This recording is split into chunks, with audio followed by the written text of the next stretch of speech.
Next ಬರುವಂತಹ number 4. Number 4 ಸೀರೀಸಲ್ಲಿ ಯಾರ್ಯಾರು ಹುಟ್ಟಿರ್ತೀರಾ ಇಂಥವ್ರಿಗೆ ರಾಹು ಈ ಒಂದು ಗ್ರಹ, ರಾಹು ಗ್ರಹ ಬಂದು 4ಗೆ ತುಂಬ ಏನು ಅಂತಂದರೆ ಅಧಿಪತಿಯಾಗಿರ್ತಾನೆ. ರಾಹು ನಮಗೆಲ್ಲ ಗೊತ್ತೇ ಇದೆ, ರಾಹು ಇಂಪ್ಯಾಕ್ಟ್ ಯಾವ ಥರ ಇರುತ್ತೆ ಅಂತ. ಕೊಟ್ಟರೆ ಎಲ್ಲ ಥರ ಕೊಟ್ಟೇ ಬಿಡ್ತಾನೆ, ಅಥವಾ ಇಲ್ಲಾಂದರೆ ತುಂಬ ಸೋಂಬೇರ್ತನ, ತುಂಬ ಕಷ್ಟಗಳು, ಇದೆಲ್ಲ ನಾವು ನೋಡಿರ್ತೀವಿ. ಸೊ ನಂಬರ್ 4ಅಲ್ಲಿ ಯಾರ್ಯಾರು ಹುಟ್ಟಿರ್ತಾರೆ ಇವರೆಲ್ಲ ಟೆಕ್ನಾಲಜಿಕಲಾಗಿ ಟೆಕ್ನಾಲಜಿಯಾಗಿ ತುಂಬ ಮುಂದುವರೆದಿರ್ತಾರೆ. ಇವರು ಜಾಸ್ತಿ ಏನೇ ಮಾಡಿದ್ರು ಅಂದರೆ ಕೆಲಸ ತುಂಬ ಕ್ಲೆವರಾಗಿ ಮಾಡೋದಕ್ಕೆ ಇಷ್ಟಪಡ್ತಾರೆ. ಮತ್ತು ಏನು ಅಂತಂದರೆ ನಂಬರ್ 4ಅಲ್ಲಿ ಇರೋರು ತುಂಬ ಸ್ಟಬನ್ ಕೂಡ ಆಗಿರ್ತಾರೆ. ಇವರೇನು ಅಂದರೆ ತುಂಬ ಡಿಸಿಪ್ಲಿನ್, ಏನೇ ಇರಲಿ ತುಂಬ ಡಿಸಿಪ್ಲಿನ್ ಆಗಿರ್ತಾರೆ. ಮತ್ತು ಇವರೆಲ್ಲ ಶುಗರ್ ಕೋಟಿಂಗ್ ಇರೋದಿಲ್ಲ, ತುಂಬ ನಂಬರ್ 1 ಥರನೇ ನೇರವಾಗಿ ತುಂಬ ಮಾತಾಡ್ತಾರೆ. ಎದುರುಗಡೆ ಇರೋರಿಗೆ ಮನ್ಸಿಗೆ ಬೇಜಾರಾದರೂ ಪರವಾಗಿಲ್ಲ, ನಾನು ಹೀಗೆ ಮಾತಾಡೋದು ಅನ್ನೋ ಥರ ಇರ್ತಾರೆ. ಮತ್ತು ಇವ್ರಿಗೆ ಏನು ಅಂತಂದರೆ ದೇ ಆರ್ ವೆರಿ ಪ್ರಾಕ್ಟಿಕಲ್. ಈ ಒಂದು ಎಮೋಷನಲ್ ಅಥವಾ ಲವ್ ಲ್ಯಾಂಗ್ವೇಜ್ ಇವ್ರಿಗೆ ಅರ್ಥ ಆಗಲ್ಲ. ಇದರಿಂದ ಇವ್ರಿಗೆ ಲೈಫಲ್ಲಿ ತುಂಬ ರಿಲೇಷನ್ಶಿಪ್ ಇಶ್ಯೂಸ್ ತುಂಬ ಇರುತ್ತೆ. ಮತ್ತು ತುಂಬ ಬ್ರೇಕಪ್ ಕೂಡ ಆಗುತ್ತೆ. ನಾವು ನೋಡಿರ್ತೀವಿ ರಾಹು ಅಂತಂದರೆ ತಲೆ ಇರುತ್ತೆ, ಬಾಡಿ ಇರಲ್ಲ. ಬಟ್ ಇವ್ರು ಏನು ಅಂತಂದರೆ ಇವ್ರ ಮನಸ್ಸು ಅಥವಾ ಮೈಂಡ್ ಅಂತ ನಾವೇನು ಹೇಳ್ತೀವಿ, ಇದು ಕಾಮಾಗಿರೋದೇ ಇಲ್ಲ. ಏನಾದರೂ ಒಂದು ಯೋಚನೆ ಮಾಡ್ತಾನೆ ಇರ್ತಾರೆ. ಮತ್ತು ಸ್ವಲ್ಪ ಓವರ್ ಥಿಂಕಿಂಗ್ ಕೂಡ ಜಾಸ್ತಿ. ಇವ್ರ ಮೈಂಡಲ್ಲಿ ಏನಾದರೂ ಒಂದು ಯೋಚನೆ ಅಂದರೆ ಯಾವ ಥರ ಯೋಚನೆಗಳು ಇವ್ರಿಗಿರುತ್ತೆ ಅಂದರೆ ನಾನು ಹೇಗೆ ಗ್ರೋತ್ ಆಗ್ಬೋದು. ಇವ್ರು ಸ್ವಲ್ಪ ಮನಿ ಮೈಂಡೆಡ್ ಪೀಪಲ್ ಅಂತಲೇ ಕರಿಬೋದು.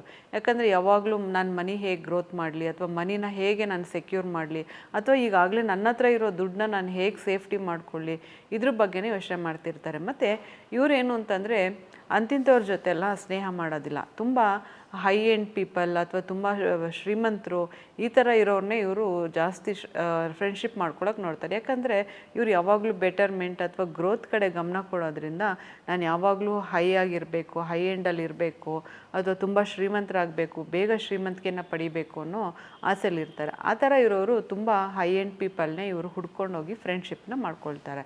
ಮತ್ತು ಯಾವಾಗಲೇ ನೋಡಿ ಇವ್ರ ಹತ್ರ ಇರೋ ಯಾವುದೇ ಒಂದು ಗ್ಯಾಡ್ಜೆಟ್ಸ್ ಇರ್ಬೋದು, ಅಥವಾ ಮೊಬೈಲ್ ಇರ್ಬೋದು, ಏನೇ ಒಂದು ಟೆಕ್ನಾಲಜಿಕಲ್ ಸಂಬಂಧಪಟ್ಟಿದ್ದಿರ್ಬೋದು, ಬೇಗ ಹಾಳಾಗ್ತಾ ಇರುತ್ತೆ. ಮತ್ತು ಇಂಥವ್ರು ಏನೋ ಮಾಡಬೇಕು ಅಂದರೆ ಈ ಟಾಯ್ಲೆಟ್ಗೆ, ಬಾತ್ರೂಮ್ಗೆ ಮೊಬೈಲ್ನ ತೊಗೊಂಡು ಹೋಗಬಾರ್ದು. ಮೊಬೈಲ್ನ ನಾವು ಯಾವಾಗ ತೊಗೊಂಡು ಹೋಗ್ತೀವಿ, ಯಾವುದೇ ಒಂದು ಟೆಕ್ನಾಲಜಿಕಲ್ ಬರಲಿ ಅಥವಾ ಎಲೆಕ್ಟ್ರಾನಿಕ್ ಬರಲಿ, ಇದಕ್ಕೆ ಅಧಿಪತಿ ಬಂದು ರಾಹು ಏನು ಅಂತಂದರೆ ತುಂಬ ಡಿಸಿಪ್ಲಿನ್ಡ್ ವಾಯ್ಸ್ ಅವನು. ಯಾಕೆಂದರೆ ಯಾವಾಗ ನಾವು ಈ ಡಿಸಿಪ್ಲಿನ ಮುರಿದು ನಾವು ಬಾತ್ರೂಮ್ಗೆಲ್ಲ ನಮ್ಮ ಗ್ಯಾಡ್ಜೆಟ್ಸ್ನ ತೊಗೊಂಡು ಹೋಗ್ತೀವಿ, ಅಂಥ ಟೈಮಲ್ಲಿ ನಮ್ಮ ಲೈಫ್ ಕೂಡ ಸ್ಟ್ರಕ್ ಆಗೋ ಚಾನ್ಸಸ್ ತುಂಬ ಇರುತ್ತೆ. ಮತ್ತು ಬೇಗ ಗ್ಯಾಡ್ಜೆಟ್ಸ್ಗಳು ಇಂಥವ್ರಿಗೆ ರಾಹು ದೇಶ ಜಾಸ್ತಿ ನಡೀತಾ ಇರೋರಿಗೆ ಗ್ಯಾಡ್ಜೆಟ್ಸ್ಗಳು ಹಾಳಾಗ್ತಾ ಇರುತ್ತೆ, ಇಲ್ಲ ಬಿದ್ದು ಒಡೆದೋಗ್ತಾ ಇರುತ್ತೆ ಅವಾಗವಾಗ, ಇಲ್ಲ ರಿಪೇರಿಗೆ ಬರ್ತಾ ಇರುತ್ತೆ. ಈ ಥರ ಏನಾದ್ರು ಒಂದು ಟೆಕ್ನಿಕಲ್ ಇಶ್ಯೂಸ್ ಆಗ್ತಾ ಇರುತ್ತೆ. ಇಂಥವ್ರು ನಂಬರ್ 4ಅಲ್ಲಿ ಹುಟ್ಟಿರೋರು ನಾವು ನೋಡ್ಬೋದು, ಜಾಸ್ತಿ IT ಫೀಲ್ಡಲ್ಲಿ ಇರ್ತಾರೆ, ಅಥವಾ IIT ಮಾಡಿರ್ತಾರೆ, ಅಥವಾ ತುಂಬ ಕ್ಲೆವರ್, ಅಥವಾ ತುಂಬ ಏನು ಅಂತ ಅಂದರೆ ತುಂಬ ಶಾರ್ಪ್ ಮೈಂಡ್ ಇರ್ತಾರೆ ಇವರು. ಅಂತಂದರೆ ಏನೇ ಹೇಳಿ ಬೇಗ ತುಂಬ ಅರ್ಥ ಮಾಡ್ಕೋತಾರೆ, ಬೇಗ ಕಲಿತಾರೆ. ತುಂಬ ಒಂದು ಒಳ್ಳೊಳ್ಳೆ ಜಾಬ್ ಸೆಕ್ಟರಲ್ಲಿ ನಾವು ನಂಬರ್ 4ನ ಕಾಣ್ಬೋದು. ಮತ್ತು ಇವ್ರಿಗೆ ಹೇಳಬೇಕಂದ್ರೆ ಸ್ವಲ್ಪ ಡಿಸಿಪ್ಲಿನ್ ಜಾಸ್ತಿ ಇರೋದ್ರಿಂದ ಬಾರ್ಡರ್ ಲೈನ್ OCD ತುಂಬ ಇವ್ರಿಗೆ ಇರುತ್ತೆ. ಯಾಕಂದರೆ ಇವ್ರು ಯಾವಾಗಲೂ ಕ್ಲೀನಾಗಿರಬೇಕು, ಡಿಸಿಪ್ಲಿನ್ ಆಗಿರಬೇಕು, ಹಾಗಿರಬೇಕು, ಹೀಗಿರಬೇಕು, ಲೈಫಲ್ಲಿ ತುಂಬ ರೂಲ್ಸ್ ರೆಗ್ಯುಲೇಷನ್ ಹಾಕ್ಕೊಂಡು ಇವರು ಜೀವನ ನಡೆಸ್ತಾ ಇರ್ತಾರೆ. ಮತ್ತು ಇವರು ಏನು ಅಂತಂದರೆ ನಂಬರ್ 4 ಯಾರು ರಾಹು ಒಂದು ಪ್ರಭಾವ ಜಾಸ್ತಿ ಇರುತ್ತೆ, ಇವ್ರಿಗೆ ಸ್ವಲ್ಪ ಅರೋಗೆನ್ಸಿ ಜಾಸ್ತಿ ಇರುತ್ತೆ, ಮತ್ತು ಕೋಪನೂ ಅಷ್ಟೇ ಬೇಗ ಬರುತ್ತೆ. ಮತ್ತು ಅವ್ರು ಏನು ಅಂತಂದರೆ ನಾನು ರಾತ್ರಿ ಶ್ರೀಮಂತ ಆಗಬೇಕು, ನಾನು ಇದಕ್ಕೋಸ್ಕರ ನಾನು ಏನು ಬೇಕಾದ್ರೂ ಮಾಡ್ತೀನಿ, ಎಷ್ಟಾದರೂ ನಾನು ಸ್ಟ್ರೆಸ್ ತೊಗೊಳ್ತೀನಿ, ಅಥವಾ ನಾನು ಏನು ಬೇಕಾದ್ರೂ ಮಾಡ್ತೀನಿ ಅಂತ ಹಗಲು ರಾತ್ರಿ ಇವರು ಕಷ್ಟಪಡ್ತಾ ಇರ್ತಾರೆ. ಟೋಟಲಾಗಿ ಹೇಳಬೇಕು ಅಂದರೆ ಮನಿ ಗ್ರೋತ್ಗೆ, ಮನಿ ಮೈಂಡ್ಗೆ, ಮತ್ತು ಕಮ್ಯುನಿಕೇಷನ್ಗೆ ಹೇಳಿ ಮಾಡಿಸಿದ ನಂಬರ್ ಅಂದರೆ ನಂಬರ್ 4. ನೋಡಿದ್ರಲ್ಲ ನಂಬರ್ 4 ಆಟ್ರಿಬ್ಯೂಷನ್ ಹೇಗಿರುತ್ತೆ, ಈ ಥರ ಪರ್ಸ್ನಾಲಿಟೀಸ್ ಹೇಗಿರುತ್ತೆ ನಂಬರ್ 4 ಇರೋರು ಅಂತ.